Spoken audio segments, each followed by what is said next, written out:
এই যে ভাই শুনেন, আজকে আমি আমার গার্লফ্রেন্ডের প্রপোজ করবো, তো আপনি আমাকে ভিডিও করে দিবেন। 2-3 মিনিট ভিডিও করলেই হবে। এখান দিয়ে ধরবেন, হ্যাঁ? তোমার জন্য। ও মাই গড, শাওন প্লিজ তুমি কাল আসো। আমি বাসায় মা বাবাকে বলে রাখবো কাল আসো। ঠিক আছে। জানো না আমার হার্টবিট বেড়ে গিয়েছে, আমার যে কেমন লাগছে আমি তোমাকে এক্সপ্রেস করতে পারবো না। এখন যাও, একটু থাকো না, তোমার তো তারা কেন? কাল দেখা হচ্ছে না, যাও না। শাওন শোনো, I love you. I love you. কাল দেখা হচ্ছে।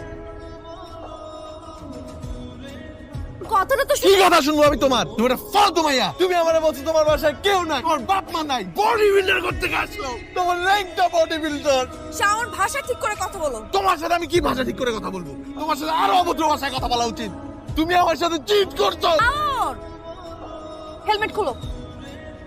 চুপি, তোমার জন্য আমার লাইফটা হেল হয়ে গেছে। আমি কোনো কিছুতেই তোমার কথা আমার মাথা থেকে আমার মন থেকে কোনো জায়গা থেকে সরাতে পারিনি। আমি তোমাকে কত খুঁজছি শাওন, এমন কোনো জায়গা নাই যে আমি তোমাকে খুঁজি নাই। আমি তোমাকে অনেক মিস করছি। ওই দিন যে ছেলেটাকে তুমি দেখছো ভিডিওর মধ্যে, ওই ছেলেটা ছিল উপরে ফ্ল্যাটের একটা মেয়ের বয়ফ্রেন্ড, যেটা আমি জানতামই না। এই সম্পর্কে আমার কোনো ধারণাই নাই। তুমি ওই দিন আমার একটা কথা শুনলা না, একটা কথা তুমি আমাকে বলতে দিলা না শাওন। তুমি ভুল করছো, তুমি ঠিক করো নাই।